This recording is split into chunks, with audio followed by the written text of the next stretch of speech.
কয়েকদিন পরেই জিলহজ মাস শুরু হতে যাচ্ছে। জিলহজ মাসের প্রথম 10টি দিন, এই দিনগুলো হলো ইবাদতের, নেক আমলের সবচেয়ে বড় যে মৌসুম রমাদান, তারপরে সবচেয়ে বড় মৌসুম হলো জিলহজের প্রথম দশক। ইবাদত এবং নেক আমলের জন্য আল্লাহ সুবহানাহু ওয়া তাআলা আমাদেরকে কিছু মৌসুম দিয়েছেন, কিছু সিজন দিয়েছেন। এই সিজনগুলোর মধ্যে থেকে সবচেয়ে বড় ইবাদতের মৌসুম বা সিজন কোনটা?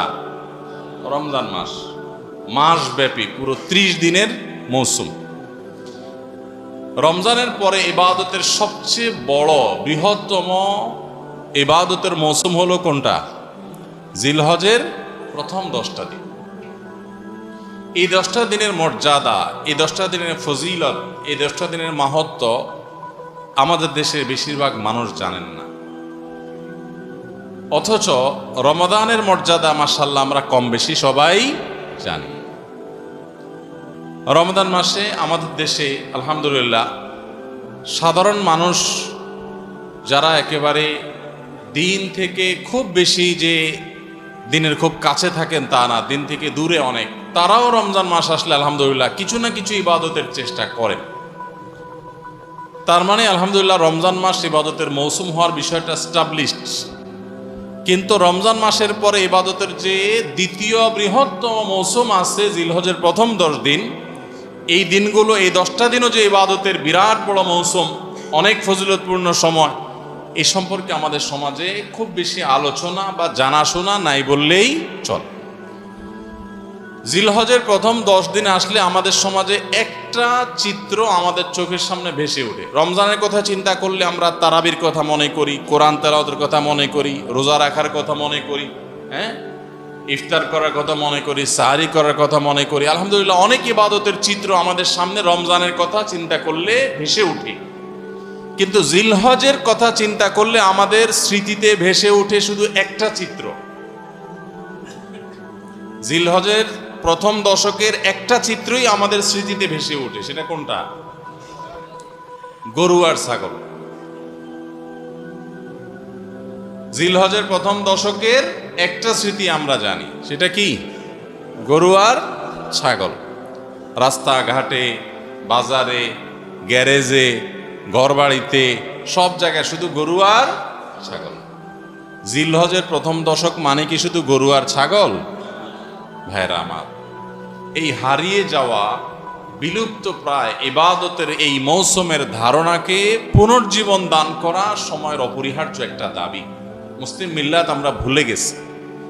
এজন্য আজকে আমরা যে কথাগুলো বলবো, আল্লাহর ওয়াস্তে সবাই পাক্কা নিয়ত করে নেই। এই কথাগুলো অনুযায়ী আমি নিজে তো আমল করব ইনশাআল্লাহ। আমি বাইরে গিয়ে আমার পরিবারে, আমার পরিচিত লোকদের মধ্যে আরো কয়েকজন মানুষকে আমি সচেতন করব ইনশাআল্লাহ। তাহলে একটি আমল হারিয়ে যাচ্ছে, হারিয়ে গেছে প্রায়, এরকম একটা আমলকে পুনর্জীবন দান করা, এটা অনেক বড় ফজিলতপূর্ণ আমল। আপনারা জানেন নবী করিম সাল্লাল্লাহু আলাইহি ওয়াসাল্লামের একটা হাদিস রয়েছে, মান আহিয়া সুন্নাতাম মিন সুন্নতি, যে ব্যক্তি আমার সুন্নতের কোনো একটা সুন্নতকে জিন্দা করবে, কোনো একটা ভালো কাজ যে ব্যক্তি শুরু করবে, মান সান্না সুন্নাতান হাসানাতান ফালাহু আজরুহা ওয়া আজরু মান আমিলা বিহা, তাহলে এই ব্যক্তি সেই প্রচলন দিয়ে যত মানুষ তার এই প্রচলন থেকে আমল করবে, আল্লাহ তাআলা তাদের সবার সমপরিমাণ সওয়াব তাকে দান করবেন। এজন্য আমরা এই মুর্দা সুন্নত, হারিয়ে যাওয়া আমলকে পুনরায় জিন্দা করতে প্রস্তুত আছি তো ইনশাআল্লাহ।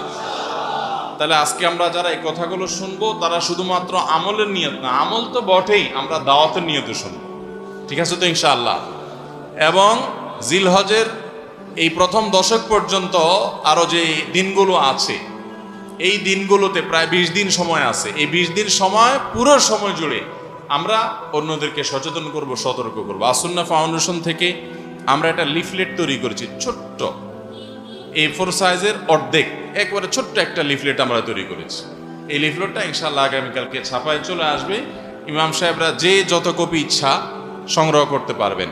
এখানে জিলহজের প্রথম দশকের কিছু তাৎপর্য আর 11টি করণীয় কোরআন এবং সুন্নাহর আলোকে এগুলো দেওয়া আছে। এগুলো ঘরে ঘরে পৌঁছায় দেন, মানুষকে পৌঁছায় দেন এবং আমলের জন্য উৎসাহিত করেন, উদ্বুদ্ধ করেন। ইনশাআল্লাহ আমরা রমাদানের মতো জিলহজের প্রথম দশকেও ইবাদতের যে একটা মৌসুম আছে সেই ধারণাটা সমাজে প্রতিষ্ঠিত করতে পারবো ইনশাআল্লাহ। আরবে যারা ছিলেন বা আরবের পরিবেশ সম্পর্কে যারা জানেন তারা বলতে পারবেন, বিশেষ করে সৌদি আরবের যে এনভায়রনমেন্ট এবং পরিবেশ, মহল্লা, বাসা, বাড়ি, সেখানে অলিতে গলিতে গেলে বোঝা যায় জিলহজের প্রথম দশক চলতেছে। মার্কেটে গেলে বোঝা যায় জিলহজের প্রথম দশক চলছে। সব জায়গায় তাকবীরের ধ্বনি শোনা যায়, আল্লাহু আকবার, আল্লাহু আকবার, লা ইলাহা ইল্লাল্লাহু, আল্লাহু আকবার, আল্লাহু আকবার, লিল্লাহিল হামদ। বিভিন্ন বাসা বাড়ির গেইটে ছোট্ট ডিভাইস রেখে দেয়। এই ডিভাইসে আপনার ছোট সাউন্ড বক্সে মৃদু ভলিউমে এই তাকবীরগুলো সুললিত কণ্ঠে বাজতে থাকে। পথচারী যারা যায় তারা এটা শুনে তাদের মনে হয় তারা পড়া শুরু করে দেয়। দোকানে যাবেন আপনি, মার্কেটে, শপিং মলে যাবেন, ছোট্ট করে আপনার হালকা ভলিউম দিয়ে এই তাকবীরগুলো বাজাইতে থাকে। সেগুলো দেখে সবাই স্মরণ হয়, সবাই পড়তে থাকে। এভাবে গোটা সমাজে বোঝা যায় যে একটা ইবাদতের মৌসুম চলছে। কিন্তু আমাদের সমাজে ওই যে গরু আর ছাগল ছাড়া আর কিচ্ছু দেখা যায় না। তো এই সুন্নাতটাকে আমরা জিন্দা করবো তো ইনশাআল্লাহ। ইসলামের এই ইবাদতগুলো, এগুলো যখন আমরা সমাজে জিন্দা করব, এগুলো যখন প্রচলিত হবে ইনশাআল্লাহ, দিন বিমুখ মানুষগুলো দিনদার হওয়ার জন্য এটা একটা বড় সহায়ক ভূমিকা পালন করবে। রমজানে আমরা ইবাদতের যে চার্জ করেছি ইবাদতের মাধ্যমে, এটা দীর্ঘ 2 মাস পর কিছুটা হলেও দুর্বল হয়ে গেছে, চার্জটা কমে গেছে। আবার জিলহজের প্রথম 10 দিন যখন ভালো করে রিচার্জ করব, আবার কিছুদিন ইনশাআল্লাহ চলতে পারবো আল্লাহ চাহেন তো। আল্লাহ আমাদেরকে সবাইকে আমলের তৌফিক দান করুন। ভাইরা আমার, কোরআনে কারিমে আল্লাহ রাব্বুল আলামিন সূরা ফাজর, কোরআনে কারিমে 30 নম্বর সূরাগুলো একটা সূরা হলো সূরাতুল ফজর। এই সূরাতুল ফজরের মধ্যে আল্লাহ তাআলা বলেছেন ওয়াল ফজরি ওয়া লায়ালিন আশর, ফজরের শপথ। ফজর মানে কি? ফজরের নামাজ, সকাল। ফজরের শপথ, ওয়া লায়ালিন আশর, এবং 10টি রাতের শপথ। এই 10টি রাতের শপথ যে আল্লাহ তাআলা করলেন, আল্লাহ সুবহানাহু ওয়া তাআলা কোনো বস্তুর নামে শপথ করার মানে হলো ওই বস্তুটা আল্লাহ তাআলার কাছে বিরাট বড় মর্যাদাবান। আল্লাহর সৃষ্টির মধ্যে যে সমস্ত সৃষ্টির নাম আল্লাহ শপথ করেছেন, এই সৃষ্টিগুলোর মাহাত্ম্য এবং শ্রেষ্ঠত্ব, মর্যাদা বোঝানোর জন্য আল্লাহ তাআলা ওই বস্তুগুলোর নামে কি করেন? শপথ করেন। যদিও আল্লাহ ছাড়া কোনো মানুষের জন্য, বান্দার জন্য জায়েজ নাই আল্লাহ ছাড়া আর কারোর নামে কি করা? শপথ করা। নবী করিম সাল্লাল্লাহু আলাইহি ওয়াসাল্লাম বলেছেন, মান আরাদা আন ইয়াহলিফা ফালইয়াহলিফ বিল্লাহি আও লিয়াসমুত। কেউ যদি শপথ করতে চায় সে আল্লাহর নামে করবে, আর নাহলে চুপ থাকবে। মায়ের কিরা, বাপের কিরা, অমুকের কিরা, তমুকের কিরা, মাথা ছুঁয়া, পাও ছুঁয়া, স্টিয়ারিং হুইল ছুঁয়া, ক্যাশ বাক্স ছুঁয়া, এই সমস্ত কোনো ছুঁয়াছুঁয়ি করে এবং আল্লাহ ছাড়া আর কারোর নামে শপথ করা জায়েজ নাই। এটা নূহ মিনাশ শিরক, শিরকের একটা প্রকার। আল্লাহ ছাড়া কারুল্লাহ নামে কি করা? শপথ করা। তো আল্লাহ সুবহানাহু ওয়া তাআলা শপথ করেন তার সৃষ্টির নামে, কেন? শুধুমাত্র ওই সৃষ্টির মাহাত্ম্য, মর্যাদা বোঝাবার জন্য, অথবা শপথ করে যে কথাটা আল্লাহ তাআলা বোঝাতে চান, বলতে চান, সেই কথাটার আজমত, তার বড়ত্ব বোঝাবার জন্য, যে এই কথাটা এত গুরুত্বপূর্ণ কথা, তোমরা বললে সেটাকে শপথ করে বলা লাগতো, এটা বোঝাবার জন্য আল্লাহ শপথ করে। তো এই যে ওয়াল ফাজরি ওয়া লায়ালিন আশর, এই 2 আয়াতে আল্লাহ তাআলা শপথ করলেন। এরপরে 3 নম্বর আয়াতে বলছেন ওয়াল ওয়াশফাই ওয়াল ওয়াতরি, এবং জোড় এবং বেজোড়। এই 10টি রাতের মধ্যে আবার জোড় এবং বেজোড়, অর্থাৎ সবগুলো রাতের শপথ। বিশ্ববিখ্যাত তাফসিরের কিতাব তাফসির ইবনে কাসিরের মধ্যে ইবনে আব্বাস রাদিয়াল্লাহু তাআলা আনহুর বরাতে, আরো অন্যান্য মুফাসসিরিনদের বরাতে উল্লেখ করা হয়েছে, এখানে 10টি রাত বলতে বোঝানো হয়েছে জিলহজের প্রথম 10টা, জিলহজ মাসের প্রথম 10টা রাত। এবং এই 10টা রাতের যে জোড় বেজোড় সবগুলোই যে ফজিলতপূর্ণ, এটা বোঝাবার জন্য আল্লাহ তাআলা আরেকটা আয়াত ব্যবহার করেছেন, ওয়াশফাই ওয়াল ওয়াতর, জোড় এবং বেজোড় সবগুলো রাতের শপথ। তাহলে এখান থেকে জিলহজের প্রথম দশকের মর্যাদা বুঝে আসে কি আসে না? সহিহ বুখারীর একটা হাদিস রয়েছে, নবী করিম সাল্লাল্লাহু আলাইহি ওয়াসাল্লাম বলেছেন, মা মিন আইয়ামিন আল আমালুস সালিহু ফীহিন্না আহাব্বু ইলাল্লাহ মিন হাযিহিল আইয়াম, ইয়ানি আইয়ামাল আশর। জিলহজের প্রথম 10 দিনের আমল, ইবাদত, নেকামল, ভালো কাজ, এটা আল্লাহর কাছে এত প্রিয়, অন্য কোন সময়ের আমল ইবাদত, অন্য কোন দিনের আমল ইবাদত আল্লাহর কাছে এত প্রিয় না। বান্দা এই 10 দিনে নেকামল করলে আল্লাহ তাআলা যত খুশি হন, অন্য কোন সময়ের নেকামলে আল্লাহ তাআলা এত সন্তুষ্ট হন। জিজ্ঞাসা করা হলো, কিলা ওয়ালাল জিহাদ ইয়া রাসূলুল্লাহ।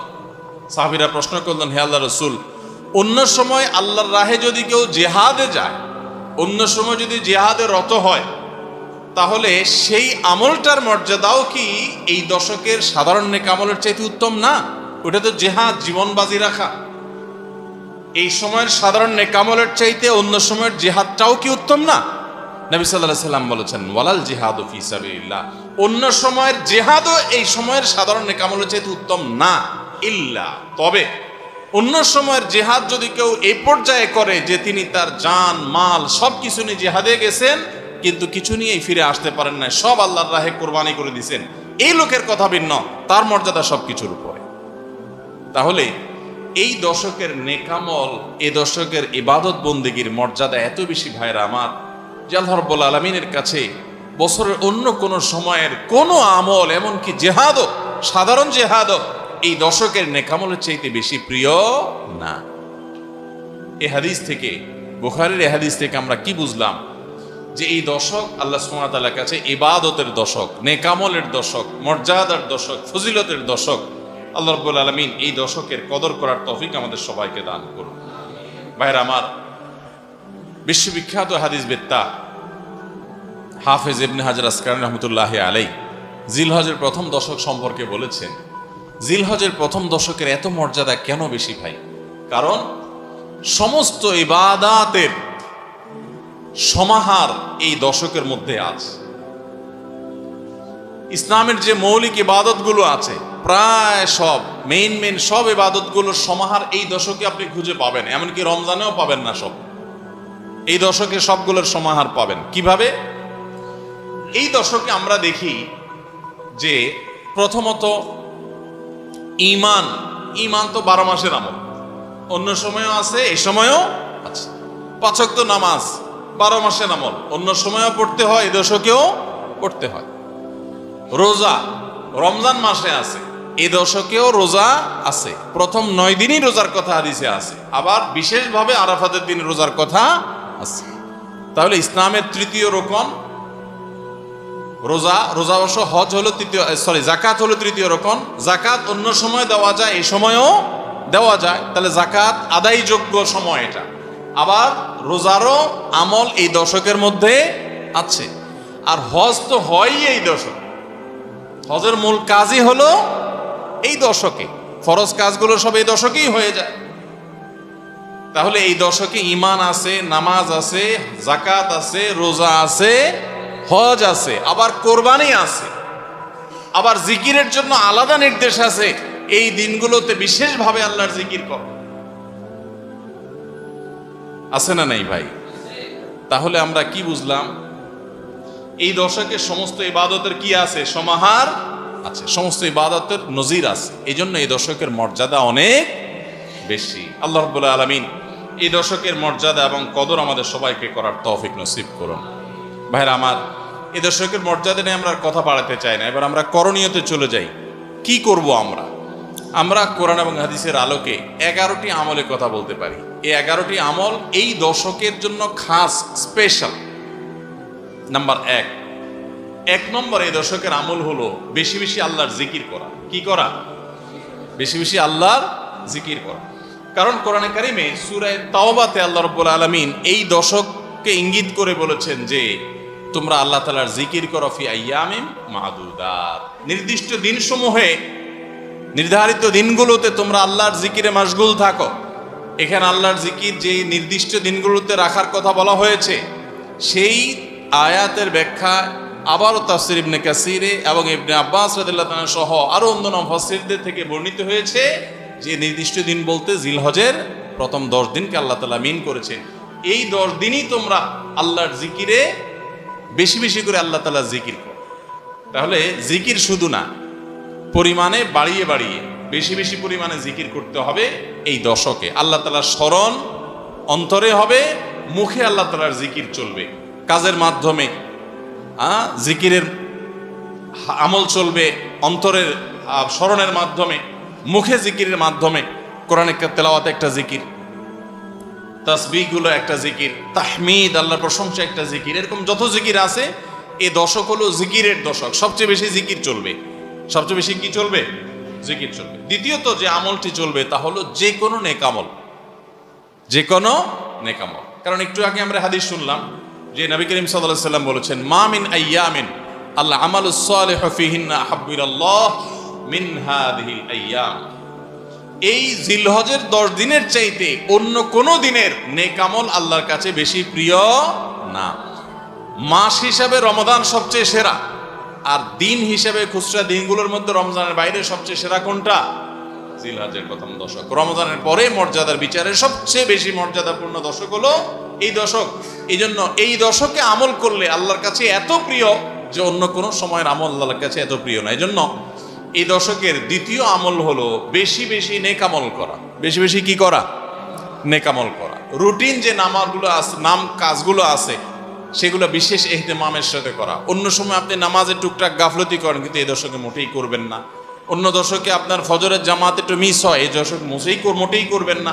আগে থেকে ইহতিমাম থাকবে যে এই দশক কোনোভাবে ইবাদত থেকে আমি যেন দূরে না থাকি।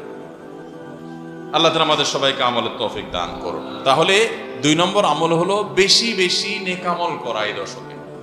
রুটিন নেক আমলগুলো যেগুলো সবসময় করতে হয় এগুলোকে বিশেষ ইহতিমামের সাথে করা, আর আরো নফল আমল বাড়িয়ে বাড়িয়ে করা। আপনি অন্য সময় কোরআন তেলাওয়াত খুব বেশি করতে পারেন না, এই দশকে কোনো অবস্থাতে ছাড়বেন না। অন্য সময় তাসবিহ তেলাওয়াত খুব বেশি হয় না, এই দশকে কোনো থাকবে যে ধীর স্থিরতার সাথে মনোযোগের সাথে নামাজ পড়ব। এভাবে নেক আমলের কসরত করতে থাকবেন। আল্লাহর প্রিয় পাত্র হওয়ার পথে আমরা এগিয়ে যেতে চাইলে এই দশক, এই 10টা দিন আমাদের জন্য বিরাট বড় একটা সুযোগ। আল্লাহ আমাদের সবাইকে তৌফিক দান করুন। 3 নম্বর, এই দশকের করণীয় হলো সকল গুনাহ থেকে অন্য সময়ের চাইতে এই সময়টাতে বেঁচে থাকার জন্য বেশি সচেষ্ট থাকা। গুনাহ তো 12 মাসই আমরা করব না, কিন্তু এই দশক গুনাহ না করার ব্যাপারে চেষ্টাটা একটু বেশি থাকবে। কারণ আপনারা সূরা তওবার একটা আয়াত শুনেছেন, আল্লাহ রাব্বুল আলামিন সম্মানিত 4 মাসের আলোচনা করে বলেছেন, যালিকাদ দীনুল কাইয়্যিম ফালা তাজলিমু ফিহিন্না আনফুসাকুম। এই সম্মানিত মাসগুলোতে তোমরা নিজের প্রতি নিজে অবিচার করিও না। ভাইরা আমার, তার মানে যেই সময়টাতে আল্লাহর নৈকট্য লাভের সুযোগ, ওই সময়টাতে যদি কেউ পাপাচারে লিপ্ত হয়, এর চেয়ে পাপিষ্ঠ আর কে আছে? এই জন্য আল্লাহ রাব্বুল আলামিন আমাদেরকে দরদের সাথে বলছেন, ভাষা খেয়াল করেন, ফালা তাজলিমু ফিহিন্না আনফুসাকুম, তোমরা নিজের পায়ে নিজে কুঠার আঘাত করিও না। এই 10 দিন না, শুধুমাত্র এই পুরো সম্মানিত 4 মাস, সম্মানিত 4 মাসের ভিতরে টানা 3টা মাস চলছে, জিলকদ, জিলহজ, মুহররম, আর একটা হলো রজব মাস, রমজানের আগের মাস। তাহলে সম্মানিত 4 মাসের মধ্যে এই 10টা দিন আবার বিশেষ মর্যাদাবান। অতএব এই আয়াতটা এখানে আরো বেশি ফিট হবে, অর্থাৎ পাপাচার থেকে বাঁচার জন্য আলাদা কসরত থাকবে।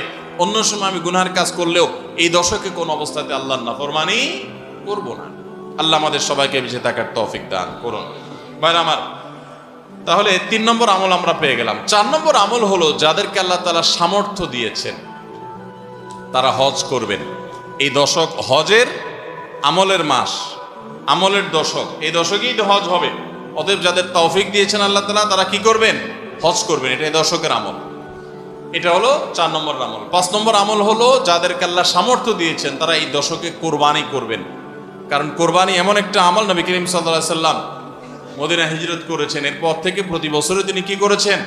কোরবানি করেছেন। আল্লাহ নির্দেশ করেছেন, ফাসাল্লি লিরাব্বিকা ওয়ানহার, তুমি তোমার রবের নির্দেশ পালনার্থে নামাজ আদায় করো এবং কোরবানি করো। এই জন্য ঈদুল আজহায়, অর্থাৎ এই জিলহজের প্রথম দশকের শেষ দিন, অর্থাৎ 10ম দিনে কোরবানির আমলটা করা, এটা যাদের সামর্থ্য আছে তাদের জন্য প্রযোজ্য। এই দশকের একটা আমল হলো কি করা? কোরবানি করা। কয়টা আমল গেল? 5টা। 6 নম্বর হলো যাদের কোরবানি করার ইচ্ছা আছে তারা জিলহজের চাঁদ ওঠার আগে আগে, জিলকদ মাসের শেষ দিনের মধ্যে তাদের হাতের নখ, চুল, গোফ, অবাঞ্ছিত লোম এগুলো সব কেটে পরিষ্কার করে ফেলবেন এবং এই দশক আর সেগুলোতে হাত দিবেন না। কোরবানি করে তারপরে সেগুলো পরিষ্কার করতে চাইলে করবেন, এই দশকে আর হাত দিবেন না। নবী সাল্লাল্লাহু আলাইহি ওয়াসাল্লাম বলেছেন, মান আরাদা আন ইউদাহিয়া ফালা ইয়াখুয মিন শা'রিহি ওয়া আযফারিহি শাইআ, যে ব্যক্তি কোরবানি করার এরাদা করেছে, নিয়ত করেছে, সেই জন্য তার চুল নখ এগুলো না কাটে ওই 10 দিন। জিলহজের চাঁদ উঠছে আর কাটবেন না, চাঁদ উঠার আগে আগে কেটে ফেলবেন এবং কোরবানির পরে যায় কাটবেন, এই 10 দিন বিরত থাকেন। তবে অন্য আরো বিভিন্ন রেওয়ায়াত থেকে, বর্ণনা থেকে বোঝা যায় যে এই আমলটা শুধু যিনি কোরবানি করবেন তিনি নন, যিনি কোরবানি করবেন না, কোরবানি করার সামর্থ্য নাই, তিনিও এই আমল করতে পারেন, তাহলে আল্লাহ তাআলা তাকে কোরবানি করার সওয়াব দান করবেন। এমনকি কোন কোন সালাফ, কোন কোন সাহাবী থেকে আমলও বর্ণিত আছে যে বাসার বাচ্চা কাচ্চা যারা আছে তাদেরকেও এই দশকে চুল নখ ইত্যাদি কাটতে নিষেধ করেছেন। তাহলে চুল নখ ইত্যাদি কাটা থেকে বিরত থাকা এই 10 দিন, আগে কাটা এবং পরে কাটা, এই 10 দিন না কাটাকাটি না করা, এটা একটা মুস্তাহাব আমল। এবং প্রায় সব ফুকাহায়ে কেরাম এই ব্যাপারে একমত হয়েছেন। মওসুআ ফিকহিয়া কুয়েতিয়ার মধ্যে লেখা হয়েছে যে ইত্তাফাকাল ফুকাহা, সব ফকিহগণ প্রায় একমত যে এই দশকে যিনি কোরবানি করবেন তিনি তো বটেই, কোরবানি যিনি করবেন না তাদের তরফ থেকেও চুল নখ এগুলা কাটা থেকে বিরত থাকা মুস্তাহাব। তাহলে 6 নম্বর আমল গেল চুল নখ ইত্যাদি দশক না কেটে থাকা। 7 নম্বর আমল হলো এই দশকে বেশি বেশি তাকবীর পাঠ করা। এটা তাকবীর মুতলাক বলা হয়, সাধারণ তাকবীর। আল্লাহু আকবার, আল্লাহু আকবার, লা ইলাহা ইল্লাল্লাহ, আল্লাহু আকবার, আল্লাহু আকবার ওয়ালিল্লাহিল হামদ। এই তাকবীরটা হলো মিন শাআইরিল ইসলাম, এটাকে আমরা করতে পারি। ইসলামের যে নিদর্শনগুলো আছে সেগুলোর মতো করে এই তাকবীরটা আমরা পাঠ করব, এমন ভাবে পাঠ করব যে অলিতে গলিতে, রাস্তাঘাটে সব জায়গায় তাকবীরের ধ্বনি চলতে থাকবে, কারোর ডিস্টার্ব করে না, মৃদু কণ্ঠে সব জায়গায় গুনগুনিয়ে আমাদের মুখ থেকে তাকবীর চলবে। আপনারা অনেকে হয়তো শুনে থাকবেন সাহাবায়ে কেরাম রিদওয়ানুল্লাহি তাআলা আজমাইনের মধ্য থেকে কেউ কেউ, আবু হুরায়রা রাদিয়াল্লাহু তাআলা আনহু, আরো কোন কোন সাহাবীর আমল বর্ণিত আছে যে জিলহজের প্রথম দশক শুরু হলে তারা বাজারে চলে যেতেন। বাজারে কেন যেতেন ভাই? শুধুমাত্র এই নিয়তে বাজারে যেতেন যে বাজারে গিয়ে অনেক মানুষজন থাকবে, তাদের সামনে গিয়ে উচ্চস্বরে তাকবীর পাঠ করব, আমার তাকবীর শুনে পুরো বাজারে সবাই গুনগুনিয়ে তাকবীর বলে উঠবে, এই উদ্দেশ্যে শুধুমাত্র কোন কোন সাহাবী বাজারে যেতেন। এবং যে বলতেন আল্লাহু আকবার, আল্লাহু আকবার, লা ইলাহা ইল্লাল্লাহ, আল্লাহু আকবার, আল্লাহু আকবার ওয়ালিল্লাহিল হামদ। শয়তান আমাদের পুরো সমাজকে গ্রাস করে ফেলছে ভাই, সর্বত্র। আমাদের বাসা বাড়ি, আমাদের ব্যবসা প্রতিষ্ঠান, আমাদের শিক্ষা প্রতিষ্ঠান, আমাদের চিন্তা চেতনা, মন মগজ, দেহ মস্তিষ্ক, সবকিছু ইবলিস নানাভাবে আমাদেরকে প্রভাবিত করে রাখছে। ইবলিসের ওয়াজ তো আজকাল আমরা শুনি না। কোরআনে আল্লাহ তাআলা সবচেয়ে বেশি যাকে শত্রু হিসাবে দেখাইছেন সে হলো কে? ইবলিস। তার ব্যাপারে আল্লাহ বলেছেন যে সে আমাদের আদু ও মুবিন, স্পষ্ট শয়তান। আমরা জীবনে কোনোদিন দেখিই নাই, আল্লাহ বলেছেন স্পষ্ট শয়তান। কেমনে স্পষ্ট হলো? আমরা দেখি না, সে থাকে গোপনে, আল্লাহ বলছেন স্পষ্ট। ভাইরা আমার, এই জন্য আল্লাহ স্পষ্ট বলেছেন যে শয়তান নিজে দেখা না দিলে কি হবে, শয়তানের শয়তানি সারাক্ষণ আমাদের চোখের সামনে ভাসে। চতুর্দিক থেকে শয়তানের শয়তানি আমরা দেখি না? তো এই শয়তান তার শয়তানি করে করে পরিবেশটাকে আমাদের নষ্ট করে ফেলছে। আমাদের দেশ তরুণ প্রজন্মকে ধ্বংসের দ্বার প্রান্তে নিয়ে যাওয়া হয়েছে। তাদেরকে দিন থেকে এত দূরে সরাই দেওয়া হয়েছে, কখনো শিক্ষার নামে, কখনো সংস্কৃতির নামে, কখনো বিনোদনের নামে, কখনো খেলাধুলার নামে, কখনো ক্যারিয়ারের নামে, এক এক সময় এক এক নাম দিয়ে আমাদের সন্তানদেরকে আল্লাহে দিন থেকে এত দূরে সরিয়ে ফেলা হয়েছে, আমরা অনেকে এখনো আঁচ করতে পারছি না। ভয়াবহতা কোথায় গিয়ে ঠেকেছে অনেকে অনুমান করতে পারছি না। সমাজ থেকে শয়তানের এই সমস্ত শয়তানির প্রভাব দূর করবার জন্য জিলহজের প্রথম দশকে অলিতে গলিতে, রাস্তাঘাটে, বাসা বাড়িতে, ব্যবসা প্রতিষ্ঠানে সব জায়গায় তাকবীর ধ্বনি উচ্চারিত করতে থাকেন। এই তাকবীর ধ্বনি নীরবে না, সশব্দে। সশব্দে বলতে মানুষকে ডিস্টার্ব করে না, যতটুকু মানুষ সহনীয় হয় মৃদু কণ্ঠে এই তাকবীর গুনগুনিয়ে আমরা গাইতে থাকবো, আওয়াজ করে করে বলতে থাকবো, সর্বত্র এটি ধ্বনিত হতে থাকবে। এই আন্দোলনটা আমার প্রত্যেকটা একটু করতে হবে। রাজি আছি তো ইনশাআল্লাহ? ভাইরা আমার, বাজারে গিয়ে, চায়ের দোকানে, মাছের বাজারে বা খুব জমজমাট বাজারে গিয়ে যদি আপনি হঠাৎ করে তাকবীর দিয়া উঠেন, আল্লাহু আকবার, আল্লাহু আকবার, লা ইলাহা ইল্লাল্লাহ, আল্লাহু আকবার, আল্লাহু আকবার, ওয়ালিল্লাহিল হামদ, কত মধুর কণ্ঠে এই তাকবীর পাঠ করা যায়। আল্লাহু আকবার, আল্লাহু আকবার, আল্লাহ সবচেয়ে বড়, আল্লাহ সবচেয়ে বড়, লা ইলাহা ইল্লাল্লাহ, আল্লাহ ছাড়া সত্যিকারের কোনো মাবুদ নাই, লা ইলাহা ইল্লাল্লাহ, আল্লাহু আকবার, আল্লাহ বড়, ওয়ালিল্লাহিল হামদ, আল্লাহ বড়, আল্লাহ বড় এবং তার জন্য সমস্ত প্রশংসা। ভাইরা আমার, আল্লাহর এই বড়ত্ব এটা বলতে গিয়ে আজকাল আমাদের অনেকের হেজিটেশন হয়, আমাদের অনেকের মধ্যে ইতস্তত বোধ হয় যে মানুষের সামনে যায় বলবো, একা একা বলি ঠিক আছে, মানুষের সামনে আবার বলবো কেমন লাগে। এগুলো আমাদের ইমানের দুর্বলতার দলিল। আমার আল্লাহর বড়ত্ব বর্ণনা করতে আমার মধ্যে ইতস্তত বোধ যদি হয়, তো আমার চেয়ে নিমক হারাম আর কি আছে আল্লাহর জমিনে? আমি কত আল্লাহ নিমক হারাম যে আল্লাহ সারাদিন আল্লাহর নিয়ামতের ভিতরে ডুবে আছি, আল্লাহর বড়ত্বটা জোরে বললে কে কি মনে করবে, আমি এই চিন্তা করছি। তো আমরা ইনশাআল্লাহ এই অচল আয়তন ভাঙবো তো? আমরা ইনশাআল্লাহ এই হীনমন্যতা, এই ইতস্ততা দূর করবো তো ইনশাআল্লাহ? ভাইরা আমার, টার্গেট করে করে বাসায় যাওয়ার সময় মোবাইলে অ্যালার্ম দিয়ে দিয়ে লিখে লিখে রিমাইন্ড করে করে তারপরে আমল করব, মনে থাকবে তো ইনশাআল্লাহ? যেখানে মানুষ আছে একটু জোরে জোরে তাকবীর পাঠ করবো। বাসায় ঢোকার সময় জোরে জোরে পড়তে পড়তে ঢুকবেন, যাতে বাসার সবাই তাকবীর দিয়ে উঠে। হঠাৎ মনে হবে একটু জোরে জোরে পড়বেন, যাতে সবাই তাকবীর দিয়ে উঠে। পুরো পরিবেশটাকে সেভাবে করবেন।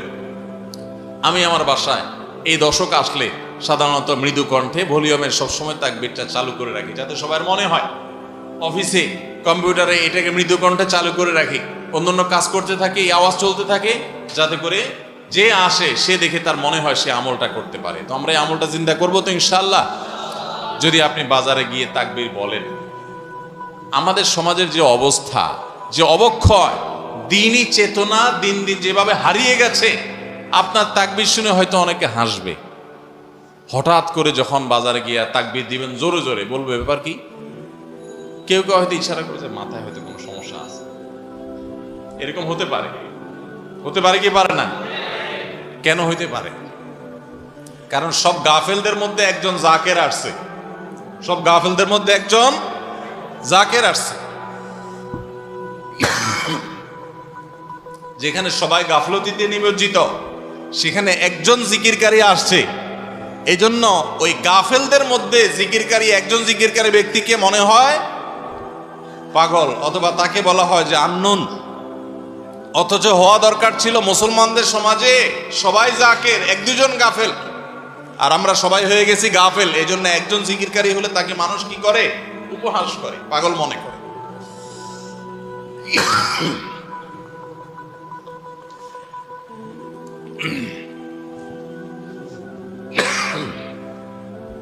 তো ভাইরা,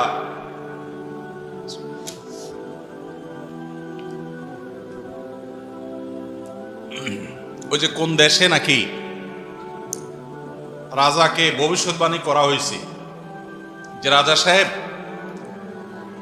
পাগলা পানি আসতেছে, পাগলা পানি, বন্যার পানিতে যে পানি আসবে এটাতে সব জায়গায় ছড়ায় যাবে, এটা পাগলা পানি, দেশে আর কোনো পানি থাকবে না, এই পানি সবাই খাইতে বাধ্য হবে। আর এই পানি পাগলা পানি নাম এই জন্য দেওয়া হয়েছে, এই পানি যে খাবে সে পাগল হয়ে যাবে। রাজা সাহেব এই ভবিষ্যৎবাণী শুনে পরামর্শ করতেছেন সব মন্ত্রীদের সাথে যে কি করা যায়। দেশের সব মানুষ পাগল হয়ে গেলেও আমার তো অন্তত ভালো থাকতে হবে, আমি পাগল হয়ে গেলে দেশ চলবে কেন? তো সবাই বুদ্ধি দিচ্ছে, রাজা সাহেব এক কাজ করেন, তাহলে আপনার রাজ বাড়িতে বেশি করে পানি স্টক করে রাখেন, যে পাগলা পানি যখন আসবে, সাধারণ পানি যখন থাকবে না, ট্যাঙ্কিতে আপনার বাসায় পর্যাপ্ত পানি থাকবে, 1-2 মাস চলবে। তো অন্তত আপনি ওই পানিগুলো খায়া ভালো থাকলেন, জনগণ সব পাগল হয়ে গেল, আপনি একটু সামলালেন।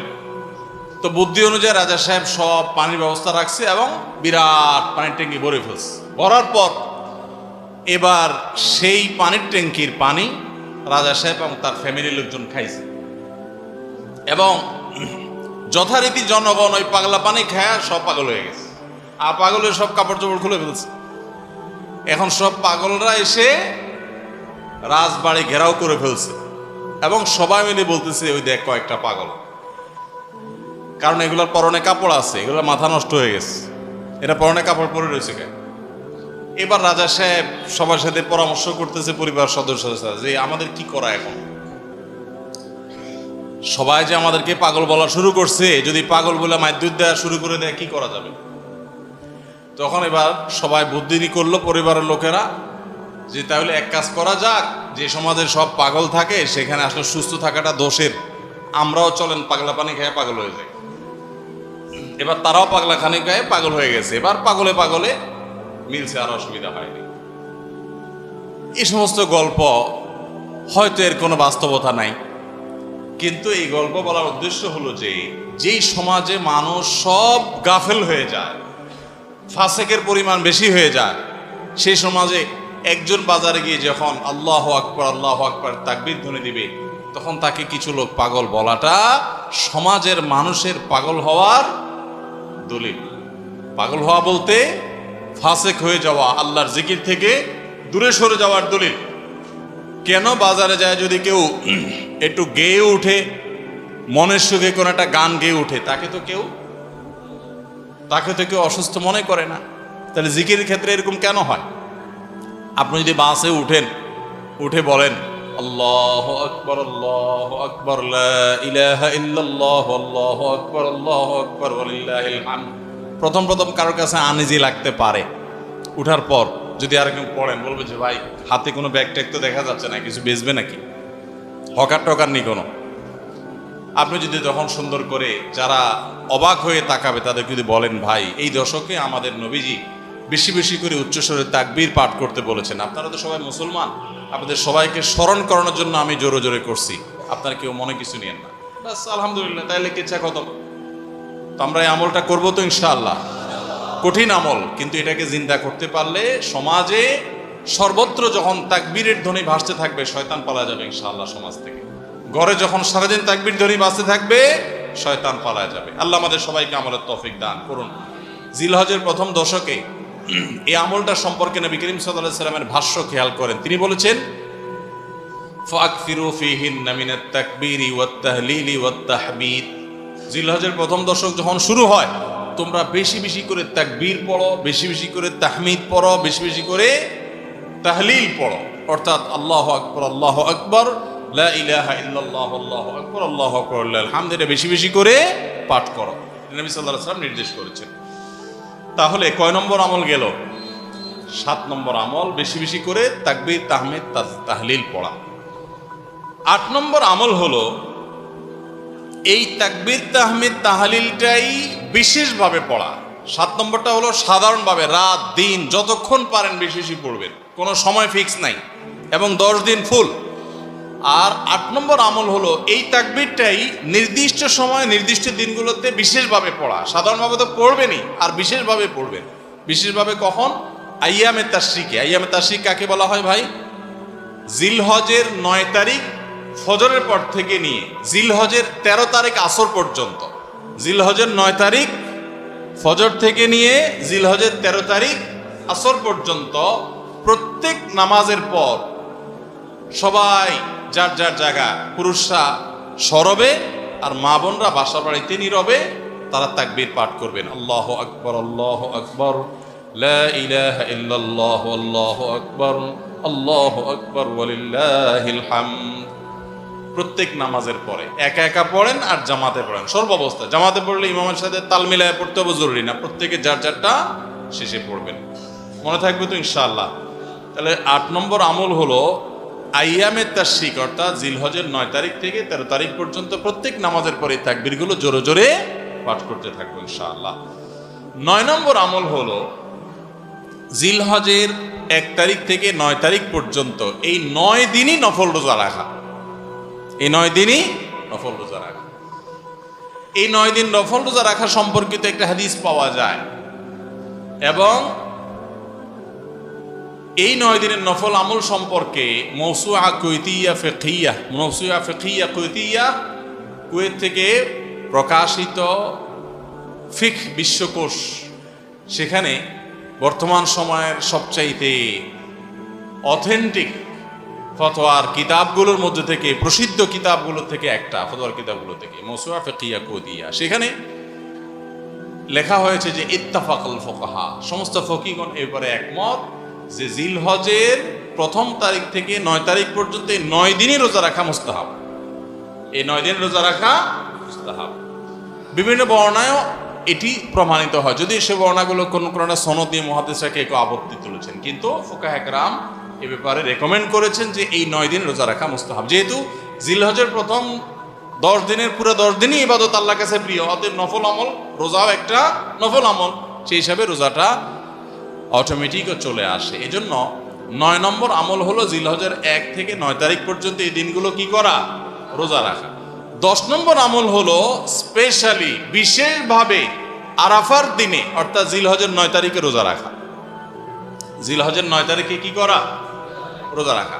প্রথম 9 দিন সাধারণ, আর বিশেষভাবে 9 তারিখের গুরুত্ব আরো বেশি, কারণ নবী করিম সাল্লাল্লাহু আলাইহি সাল্লাম বলেছেন, সিয়াম ইয়াউমি আরাফা আহতাসিবু আলাল্লাহি আন ইউকাফিরা সানাতাল্লাতী ক্বাবলাহা ওয়াল্লাতী বাদাহা।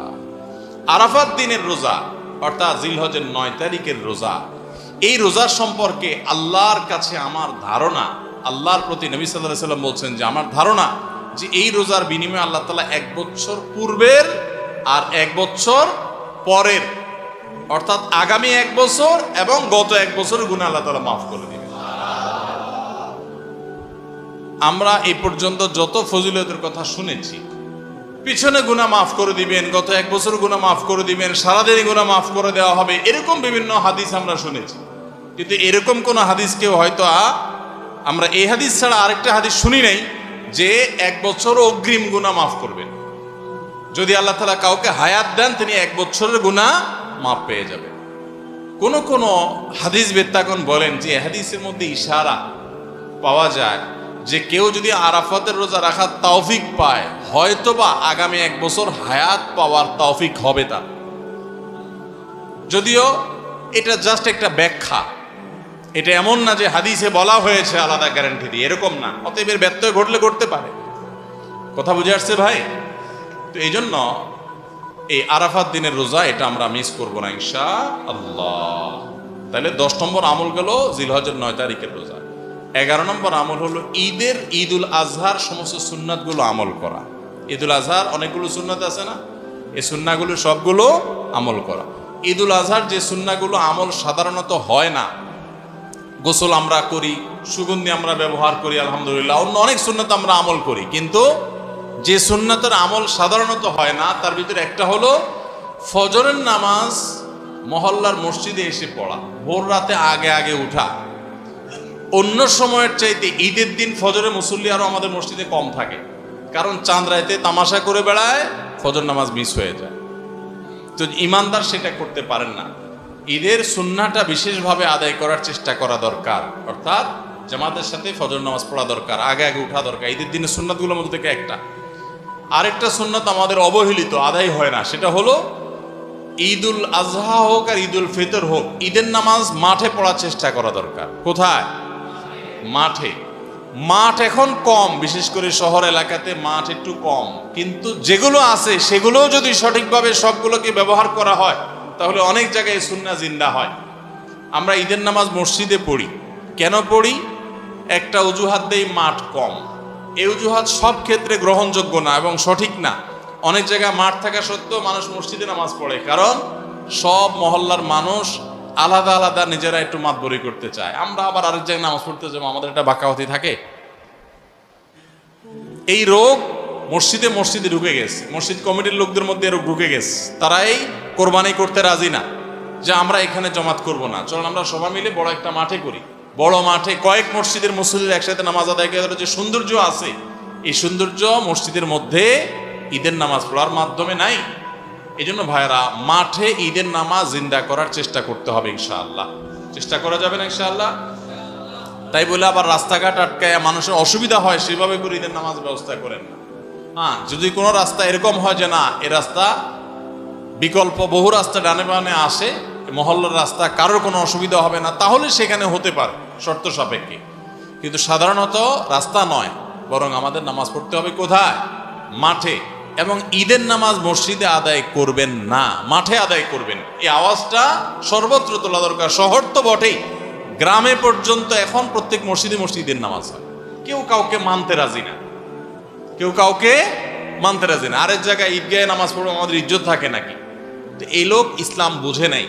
ঈদের জামাত হবে, অনেক বড় জামাত, সেখানে বহু মসজিদের মুসল্লিরা আসবে, এটার মধ্যেই সৌন্দর্য, পুরো মহল্লার মানুষের সম্মিলন ঘটবে। এই সুন্নতটা আদায় হয় না। ঈদুল আজহার আরেকটা সুন্নাত অবহেলিত, সেটা হলো ঈদুল আজহায় আমরা জানি যে প্রথম খাবার ঈদুল আজহার কোরবানির গোশত দিয়ে হবে, এটা সুন্নাত। ওমর রাদিয়াল্লাহু তাআলা থেকে একটা রওয়ায়াত বর্ণিত আছে যে আল্লাহ তাআলার উদ্দেশ্যে কোনো কিছু দান করলে এটা নিজে ভোগ করা যায় না। যায়? আপনি আল্লাহর রাস্তার জন্য, আল্লাহকে খুশি করার জন্য আল্লাহর ওয়াস্তে কিছু দিয়ে দিয়েছেন, এটা কি নিজে খাওয়া যায়? আর এটা আপনি গরিবকে দিয়ে দিবেন, মসজিদে দান নিয়াত করলে মসজিদকে দিয়ে দিবেন, আপনি নিজে ভোগ করতে পারবেন না। শুধু কোরবানি এবং আকিকা এই দুইটা আমল আছে, যে এই দুইটা আমল আল্লাহকে খুশি করার জন্য জবাই করার সময় বলছেন বিসমিল্লাহ আল্লাহু আকবার, আল্লাহুম্মা লাক মিনকা ওয়া লাক, আল্লাহ আপনার তরফ থেকে আবার আপনার উদ্দেশ্যেই কোরবানি করলাম, আমার কোনো ধান্দা নাই। অথচ আবার ঠিকই ওইটার গোশতটা আল্লাহ আপনাকে খেতে দিয়েছেন, কারণ এটা আল্লাহর পক্ষ থেকে সাদাকা, আল্লাহর পক্ষ থেকে মেহমানদারি, যে আল্লাহ আপনার থেকে কবুল করেছেন এবং বলেছেন বান্দা আমি বুঝে পাইছি, এবার তোমাকে দিছি, তুমি খাও। তো এই জন্য আল্লাহর মেহমানদারি দিয়ে দিনের প্রথম খাবার গ্রহণ করা, যাতে করে ক্ষুধার্ত থেকে খাবারের প্রতি আগ্রহী হন আপনি, এবং আল্লাহর মেহমানদারি দিয়ে প্রথম খাবার খান আপনি, এটা সুন্নাত। এই জন্য ঈদুল আজহার দিন আমরা কোনো কিছু না খেয়ে থাকবো, রাতে খেয়ে যে শোবো, এরপরে আর কোনো কিছু খাবো না, ঈদগাহে আসবো না খেয়ে, কোরবানির পশুর গোশত বানায়া রান্না করে ওইটা দিয়ে প্রথম খাবার খাবো ইনশাআল্লাহ। আল্লাহ তাআলা আমাদের সবাইকে এসব সুন্নাহগুলো মেনে চলার তৌফিক দান করো। তাহলে 11 নম্বর আমল হলো ঈদুল আজহার সব সুন্নাহগুলা পালন করা। আমরা আবারও এক নজরে বলি, জিলহজের প্রথম দশকের 11টি আমলের সর্বপ্রথম আমল বলেছি বেশি বেশি আল্লাহর জিকির করা। বেশি বেশি কি করা? আল্লাহর জিকির করা। এই দিনগুলোতে, নির্দিষ্ট দিনগুলোতে আল্লাহর জিকির করবার নির্দেশ আল্লাহ তাআলা কোরআনে কারিমে সূরা তাওবায় করেছেন। দ্বিতীয় আমল বলেছি বেশি বেশি নেক আমল করা, কারণ এই দশকের নেক আমল আল্লাহর কাছে অন্য যে কোনো সময়ের নেক আমল ভালো কাজের চাইতে বেশি প্রিয়। এই দশকের নেক আমল চলতে থাকবে, সেটা জিকির হোক, তেলাওয়াত হোক, দান সাদাকা হোক, নফল রোজা হোক, নফল নামাজ হোক, যত রকমের ইবাদত আছে, এটা ইবাদতের দশক। রমজানে যেরকম ইবাদত করতে থাকি আমরা, এই দশকে এরকম কি চলবে? ইবাদত চলতে থাকবে। 3 নম্বর আমল হলো অন্য যে কোনো সময় আমরা গুনাহ এবং পাপাচার থেকে বাঁচার জন্য যতটা চেষ্টা করি, এই দশকে গুনাহ থেকে বাঁচার চেষ্টাটা হবে অন্য যে কোনো সময় চাইতে অনেক বেশি। কারণ এই দশক মর্যাদাপূর্ণ ইবাদতের জন্য, সেখানে গুনাহ করলে তার দায় এবং তার প্রায়শ্চিত্ত এরকম ভয়াবহ হবে। এই জন্য এই দশকে গুনাহ থেকে বিশেষভাবে বেঁচে থাকার চেষ্টা করা। 4 নম্বর আমল বলেছিলাম যাদের আল্লাহ সামর্থ্য দিয়েছেন তারা হজ করবেন। 5 নম্বর আমল বলেছিলাম যাদের আল্লাহ সামর্থ্য দিয়েছেন তারা কোরবানি করবেন। 6 নম্বর আমল বলেছিলাম যারা কোরবানি করবেন, এমনকি বিভিন্ন হাদিস থেকে বোঝা যারা কোরবানি করবেন না তারাও, এমনকি বাচ্চাদেরকেও জিলহজের এই 10 দিন চুল নখ কাটা থেকে বিরত থাকবেন। চাঁদ ওঠার আগে আগে করবেন আর কোরবানির পরে করবেন। কয় নম্বর আমল গেল? 6 নম্বর। 7 নম্বর আমল হলো সাধারণভাবে এই 10 দিন রাত দিন যত বেশি পারেন উচ্চস্বরে সরবে তাকবীর পাঠ করতে থাকবেন। আল্লাহু আকবার, আল্লাহু আকবার, লা ইলাহা ইল্লাল্লাহ, আল্লাহু আকবার, আল্লাহু আকবার, ওয়ালিল্লাহিল হামদ। কোন হাদিসে 3 বার তাকবীর আসছে শুরুতে, আল্লাহু আকবার, আল্লাহু আকবার, আল্লাহু আকবার, লা ইলাহা ইল্লাল্লাহ, আল্লাহু আকবার, আল্লাহু আকবার, আল্লাহু আকবার, ওয়ালিল্লাহিল হামদ। আর 8 নম্বর আমল হলো এই তাকবীরটাই বিশেষ সময়ে, বিশেষ দিনে, বিশেষ সময়ে পড়া। সেটা কিভাবে? জিলহজ মাসের 9 তারিখ ফজরের পর থেকে নিয়ে জিলহজের 13 তারিখ আসরের নামাজ পর্যন্ত প্রত্যেক নামাজের পরে নারী পুরুষ সবাই এই তাকবীর নামাজের পরে একবার করে পাঠ করা। এটা হলো বিশেষ সময়, তাকবীরে মুকাইয়াদ বলা হয় এটাকে, স্পেশাল। এটা 8 নম্বর আমল। 9 নম্বর আমল হলো জিলহজের 1 থেকে 9 তারিখ পর্যন্ত এই সব দিনগুলোতে নফল রোজা রাখা মুস্তাহাব। 10 নম্বর আমল হলো জিলহজের 9 তারিখ আরাফার দিনে রোজা রাখা আলাদা স্পেশাল সওয়াবের কাজ। 1 বছর আগের এবং 1 বছর অগ্রিম পরের গুনাহ মাফ আল্লাহ তাআলা করে দেন, অর্থাৎ সগীরা ছোট গুনাহ আল্লাহ তাআলা মাফ করে দেন। বড় গুনাহ থেকে তওবা করলে সেগুলো মাফ পাওয়া যাবে। আর 11 নম্বর আমল হলো যে ঈদের দিনে যত সুন্নাহ আছে সব সুন্নাহগুলো সঠিকভাবে পালন করব। আল্লাহ রাব্বুল আলামিন আমাদের সবাইকে জিলহজের এই 10 দিনের ফজিলত এবং মর্যাদা প্রতি মুহূর্তে স্মরণ করার তৌফিক দান করুন। এই দশক যে মর্যাদার দশক যায়, ফজিলতের দশক যায়, ইবাদতের দশক যায়, জিকিরের দশক যায়, তাকবীরের দশক যায়, নফল রোজার দশক যায়, ধারণাই নাই আমাদের, মনেই থাকে না। অনেক মানুষ আছে জিজ্ঞেস করলে ভাই তার হাবভাব দেখলে রুটিনের ভিতরে কোনো পরিবর্তন নাই। অন্য সময় ফজরে গাফলতি, এই দশকেও গাফলতি। আরে ভাই রমজান মাসে তো মানুষ বেনামাজিও নামাজ পড়ে, মাশাআল্লাহ, ঠিক না ভাই? ঠিক। যে লোক বখিল সেও টুকটাক দান করে, যে কখনো মসজিদে আসে না সেও মসজিদে আসে, যে কোরআন ছুঁয়ে দেখে না সেও একটু কোরআন ছোঁয়, কারণ রমজান ইবাদতের মৌসুম চলছে। তাহলে জিলহজের প্রথম দশকে এরকম ইবাদতের ছিটাফোঁটা, ইবাদতের কোনো আবহ, ইবাদতের কোনো পরিবেশ, ইবাদতের কোনো আলামত, এর কোনো আপনার চিহ্ন আমাদের সমাজে, আমাদের পরিবারগুলোতে দেখা যায় না। তাহলে এই দশক ইবাদতের অত্যন্ত ফজিলতপূর্ণ দ্বিতীয় বৃহত্তর মৌসুম হওয়া সত্ত্বেও অবহেলিত দশক, অজানা দশক। এই আমলগুলো হারিয়ে যাচ্ছে সমাজ থেকে। এগুলোকে জিন্দা করবো তো ইনশাআল্লাহ। আমরা সবাই এক একজন যার যার দায়িত্বে কমপক্ষে 5 জন মানুষকে আমরা সচেতন করবো ইনশাআল্লাহ। ঠিক আছে তো ইনশাআল্লাহ ভাই? এই বিষয়গুলো আমরা অন্যদের মাঝে শেয়ার করব। আমরা আমাদের ফাউন্ডেশন থেকে যে লিফলেট করেছি আপনারা নিজের উদ্যোগেও করে নিতে পারেন। আপনারা চাইলে আমাদের ফাউন্ডেশনের যে কেউ গেলে যতগুলো কপি লাগে আপনারা নিয়ে নিতে পারবেন।